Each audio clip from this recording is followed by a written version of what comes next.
আসার পর থেকেই হঠাৎ করে কাঁপুনি দিয়ে জ্বর এলো। কাকি খুব কষ্ট পাচ্ছে গোপাল দাদু, তুমি এক্ষুনি চলো। হ্যাঁ হ্যাঁ, তুমি এক্ষুনি যাও, আমি হাতের কাজ শেষ করে যাচ্ছি। হ্যাঁ, চল চল চল।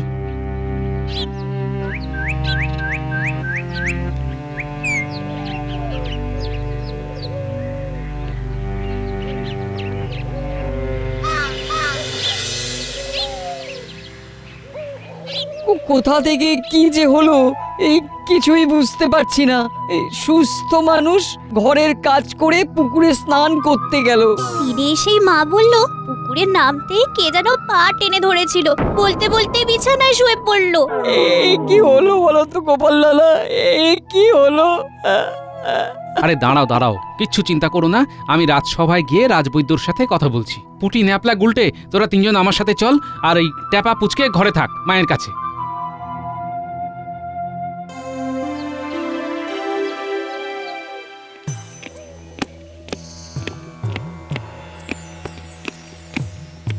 কি হয়েছে গোপাল? তো তোমার মুখ চোখ এমন হয়েছে কেন? আর বলবেন না মহারাজ, বাজারটা রেখে সবে স্নান করতে যাব বলে তৈরি হচ্ছি, ঠিক সেই সময় পুঁটি এসে বলে ওর মায়ের খুব জ্বর, ওদের সামনের পুকুর থেকে স্নান করে এসেই নাকি জ্বর এসেছে। পুটির মা অজ্ঞান হয়ে শুয়ে আছে মহারাজ। পুকুরে নামতেই মায়ের মনে হলো কে যেন মায়ের পা দুটো ধরে টানছে। পা টানছে? কে টানছে? সেটাই তো বোঝা যাচ্ছে না মহারাজ। রাজবৈদ্য, তুমি এক্ষুনি পুঁটিদের বাড়ি গিয়ে পুঁটির মাকে দেখে এসো। যথাজ্ঞা মহারাজ। চলুন রাজবৈদ্য।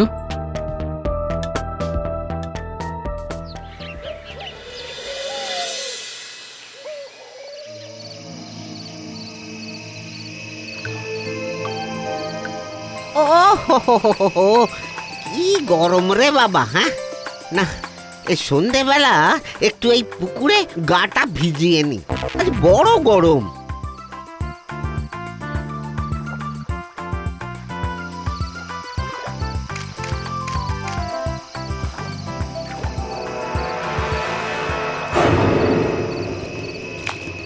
বাঁচাও বাঁচাও বাঁচাও বাঁচাও!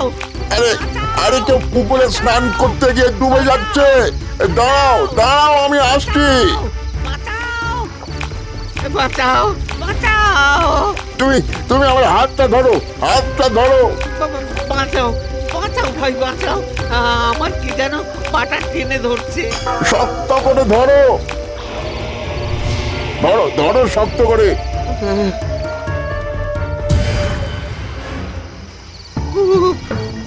মাথা ঘুরছে, শরীর শরীর অবশ হয়ে যাচ্ছে।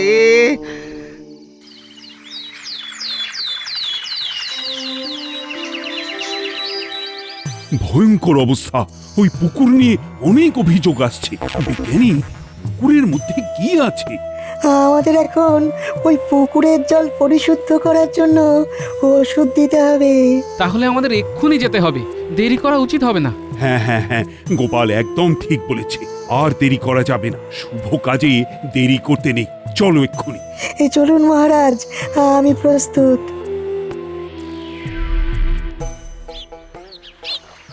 কি হচ্ছে কে জানে, কি যে হবে কিছুই বুঝতে পারছি না।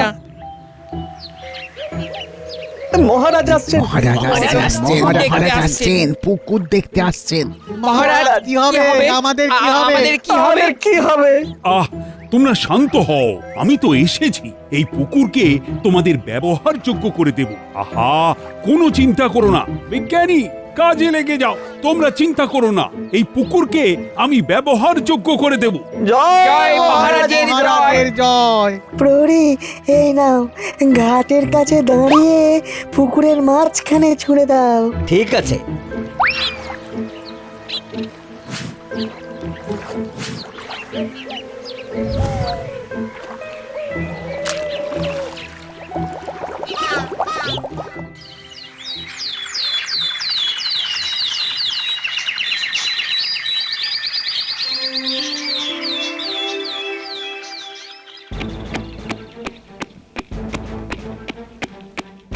কি সংবাদ প্রহরী? তুমি এই রকম উদ্ভ্রান্তের মতো ছুটে আসছো কেন? মহারাজ মহারাজ খুব বিপদ। ওই পুকুরের জল ব্যবহার করে আরো কয়েকজন ভয়ঙ্কর অসুস্থ হয়ে পড়েছেন। সে কি? ও বিজ্ঞানী, তোমার ওষুধে তো কোনো কাজ হলো না গো। তাই তো দেখছি মহারাজ। গোপাল, এবার কি হবে? আমাকে একটু ভাবতে দিন মহারাজ। এই সুযোগ, মহারাজ পুকুর নিয়ে পুরো নড়ে গেছে। এবারে আমার কাজ আর একটু ভালো করে নাড়িয়ে দেওয়া। চুপচাপ আমাকে কাজটা করতে হবে। এক্ষুনি ঘোষণা করে দিতে হবে ওই পুকুর যেন কেউ ব্যবহার না করে। কিন্তু মহারাজ, এতে করে আমাদের সমস্যার সমাধান হবে না। ওই পুকুরের মধ্যে কি আছে সেটা আমাদের জানতে হবে। তাহলে এক কাজ করো, তুমি ডুব সাঁতার কেটে দেখো যে পুকুরের ভেতরে কি আছে। ছোট মুখে বড় কথা মন্ত্রী মশাই। রাজ্যের এই বিপদের দিনে আমরা সবাই যে যার সাধ্য মতো চেষ্টা করছি, কিন্তু আপনার থেকে তো কোনো পরামর্শ পাচ্ছি না। আমার মতে ওই পুকুরটা ব্যবহার অযোগ্য ঘোষণা করা। মহারাজ, আপনি সঠিক সিদ্ধান্ত নিয়েছে। মহারাজ, তাহলে একটা বিরাট অংশের মানুষের খুব জলকষ্ট হবে। আমাদের পুকুরটা সংস্কার করা দরকার মহারাজ। একটা বিকল্প ব্যবস্থা তো করতেই হবে। পুকুরে নামতে হবে, পুকুরের ভেতরে কি আছে সেটা জানতে হবে। সেসব পরে হবে, এখন পুকুর ব্যবহার করা যাবে না। মন্ত্রী, যাও যাও, ঘোষণা করে দাও তো। মহারাজ, বিকল্প ব্যবস্থা তো কিছু বলুন। কয়েকদিন কষ্ট করতে হবে, এছাড়া তো আর কিছু করা যাবে না। শুনুন শুনুন শুনুন, মহারাজের আদেশে মধ্যপাড়ার পুকুরটি ব্যবহার অযোগ্য, তাই ওই পুকুরটিকে বিপদজনক ঘোষণা করা হলো।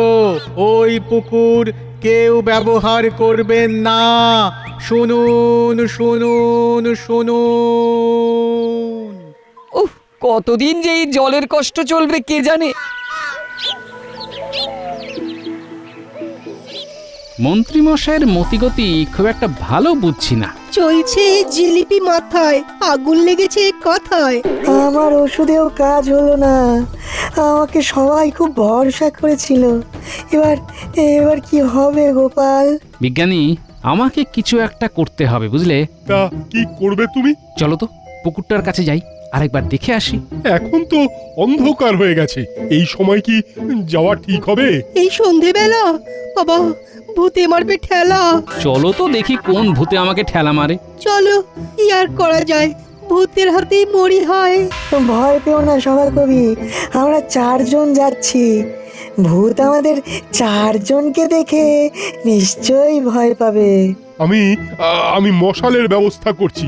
হাতে মশাল থাকলে মনে স্বস্তি থাকে। শুনেছি আগুন হলো ভূতেদের মহা বিপদের অস্ত্র। অগত্যা।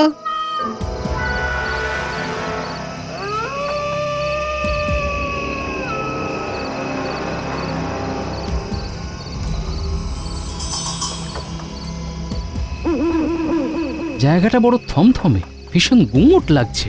সন্ধ্যেবেলা পুকুর ঘাট এত গুমোট থাকে না।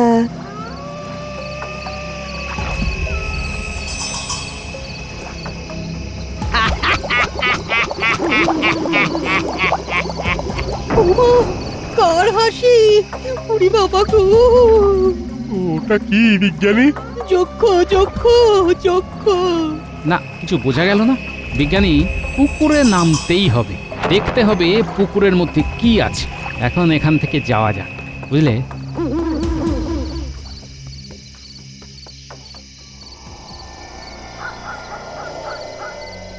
ওই বিষাক্ত পুকুর আমাকে একটা সুযোগ দিয়েছে বটাঘটা। কিরকম মন্ত্রী মশাই? ওই অঞ্চলে জলের খুব সমস্যা।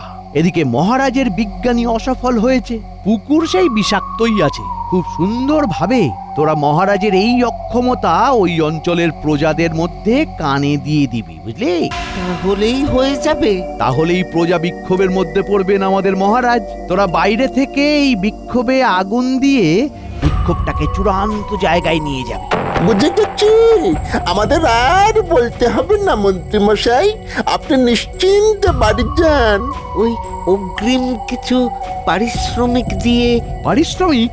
তাও আবার অগ্রিম? আমাদের কত কষ্ট করতে হবে বলুন তো। একে গরমকাল, তার উপরে ঘুরে ঘুরে লোকের কাছে সযত্নে বিষাক্ত বিষাক্ত পুকুর নিয়ে মানুষের কানে বিষ ঢালা। কি চারটিখানি কথা। বুঝলাম। এনে কাজ কর, আরো দেবো। ব্যাস ব্যাস ব্যাস ব্যাস, এই যে আপনি উপর হস্ত করলেন, এবার দেখবেন, এবার দেখবেন আমাদের কাজ। আপনি একেবারে নিশ্চিন্ত হয়ে যান।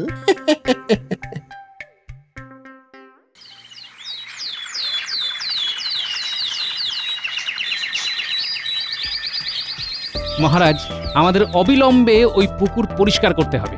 কে পরিষ্কার করবে? ওই পুকুরের কাছে কেউ যাচ্ছেই না, কাউকে 100 মোহর দিলেও যাবে না। কেউ না গেলে আমি যাব। আমরা কাল সন্ধেবেলা পুকুরের কাছে গিয়েছিলাম মহারাজ। আমরা বলতে কে কে গিয়েছিলে? ওই আমি, বিজ্ঞানী, সেনাপতি আর সভাকবি। আমরা দেখেছি পুকুরের মধ্যে কিছু একটা আছে। ভেতরে যে আছে সেই এই গোলমাল পাকাচ্ছে মহারাজ। গোপাল, তুমি ভালো করে চিন্তা করে কথা বলছো তো? হ্যাঁ মহারাজ, আমি একেবারে চিন্তা করেই বলছি। পুকুরে নামলেই তো কে যেন পা টানছে। সেটাই তো দেখতে হবে। এই রে, গোপাল তো পুরো পরিকল্পনাতে জল ঢেলে দিল। কিছু একটা বলে ব্যাপারটাকে ঘেঁটে দিতে হবে। কিছু একটা। মহারাজ, আপনি গোপালকে বারণ করুন। কি বারণ করব? ওই ইয়েতে, পুকুরে নামার ব্যাপারে। গোপালের সাথে আমার যতই ঝগড়া হোক, যাই হোক, ওর যদি কোনো ক্ষতি হয় তাহলে তো আমাদেরও ক্ষতি মহারাজ। বাহ বাহ, খুব ভালো কথা বলেছো তো। না না গোপাল, তোমার কোনো ক্ষতি হোক সেটা আমি চাই না। বাবা, মন্ত্রীমশাইয়ের দেখছি আমার জন্য চিন্তা একেবারে ঘুম হচ্ছে না। ব্যাপারটা তো বেশ গোলমেলে। মন্ত্রীমশাই, আমার এই তুচ্ছ জীবন যদি দেশের মানুষের কাজে লাগে তাহলে যাবে। মানুষকে তো একদিন মরতেই হবে। দেখেছেন মহারাজ? মহারাজ কিচ্ছু দেখবেন না, মহারাজ শুনবেন। মহারাজ, আপনি আমার জন্য ভাববেন না। আমার পা কেউ টেনে নিতে পারবে না। আমি রন পা পড়ে নামবো। রন পা পড়ে? হ্যাঁ সেনাপতি মশাই, রন পা পড়ে। আমার ঘরে একটা রন পা আছে। আমার শুধু একটা খুব শক্তপোক্ত জাল লাগবে। আমার কাছে একটা রবারের জাল আছে, খুব শক্ত। যতই ভারী কিছু জালে আটকাক, জাল ছিঁড়বে না। বাহ, তাহলে তো লেটা চুকে গেল। মহারাজ, আজ রাতেই হবে আমাদের পুকুর অভিযান। আমার মোহর বেফালতু নষ্ট হলো, কাজটা তো পুরো গুলিয়ে গেল। মহারাজ, আপনি ঘোষণা করে দিন যে আজ রাতে ওই বিষাক্ত পুকুরকে পরিষ্কার করে ব্যবহারযোগ্য করা হবে। তুমি ভেবে বলছো তো গোপাল? মহারাজ, আপনি আমাকে কতদিন ধরে চিনছেন? কখনো দেখেছেন যে আমি কখনো হঠকারী সিদ্ধান্ত নিয়েছি? সুতরাং কোনো দ্বিধাদ্বন্দ্ব নেই। বিজ্ঞানী, তুমি আজ রাতের বেলা জাল নিয়ে পুকুর ধারে চলে এসো, কেমন? একদম কোনো চিন্তা নেই, আমিও সঠিক সময়ে পুকুর পাড়ে চলে যাব। ব্যাস, নিশ্চিন্ত।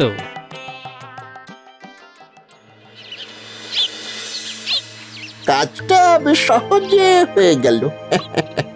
কাটা খায়ে নুনের ছিটে দেওয়া তো আমাদের প্রিয় কাজ। অশান্তি লেগে গেছে, আগুন জ্বলে গেছে।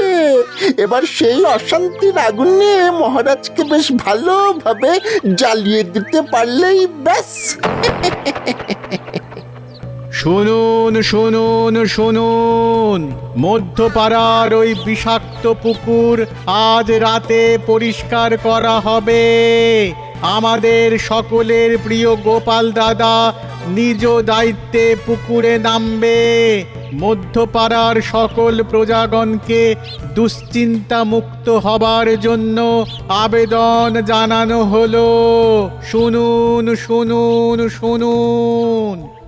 যা চলে, গোপাল তো পুরো জিনিসটাকেই গুলিয়ে দিল।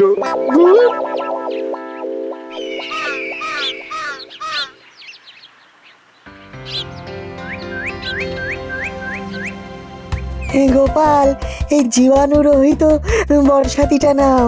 এটা পরে তুমি পুকুরে নেমো। এতে তুমি যে কোনো জীবাণুর আক্রমণ থেকে রক্ষা পাবে। ব্যাস, তাহলে একেবারে নিশ্চিন্ত। সব হবে তো ঠিক? কি বলো গোপাল, ফিরবে কি আমাদের এই ভাঙা কপাল? ফিরবে। তাহলে আমাদের দেখা হচ্ছে রাতের বেলা। হ্যাঁ, আমি এখন আসি, আমার অনেক কাজ পড়ে আছে। যাবার পথে রতন জেলেকে খবর দিতে হবে। ঠিক, রতন ছাড়া জাল টানবে কে? তুই এগাও। চলি বিজ্ঞানী, তোমার বর্ষাতি পড়ে রাতে দেখা হবে।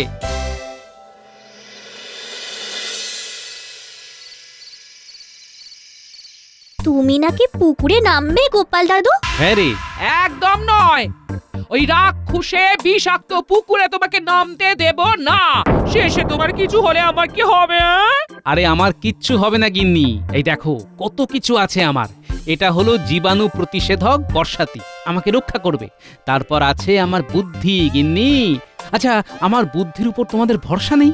আছে তো, তা বলে রাক্ষসের সাথে বুদ্ধির লড়াই? ওরে, যদি কারো উপস্থিত বুদ্ধি থাকে তাহলে সে সব অবস্থা থেকে সুন্দরভাবে বেরিয়ে আসতে পারে। আর একটা কথা জানো, আজ না বটা কাকার ঘটা কাকা এসেছিল। তাই নাকি? কি করতে? মহারাজের নামে আমাদের কাছে বদনাম করতে। কেন, কি বলছিল ওরা?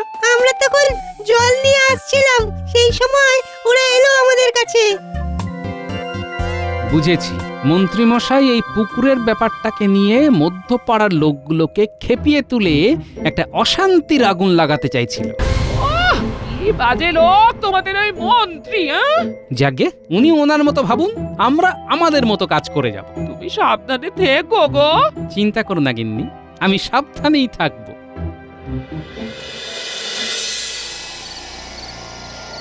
মন্ত্রীমশাই, ঘোলা জলে মাছ আর ধরা হলো না। কে কে কে কে কে ঘোলা জলে মাছ ধরছে?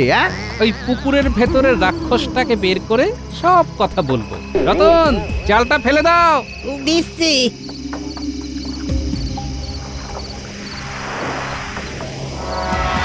মহারাজ, এবার নামছি। হ্যাঁ, দেখি কে আমাকে টানে। তুমি সাবধানে নেমো। চিন্তা করবেন না মহারাজ, আমি সুরক্ষিত, আমার কিচ্ছু হবে না। রতন, নাও, জাল টানো। টানছি গোপাল দাদা। আমাকে ছেড়ে দাও, আমাকে ছেড়ে দাও, আমি কিন্তু তোমাদের সবাইকে ধ্বংস করে দেব। কে তুমি? কেন আমাদের এই কৃষ্ণনগরের সরল প্রজাদের ক্ষতি করছো?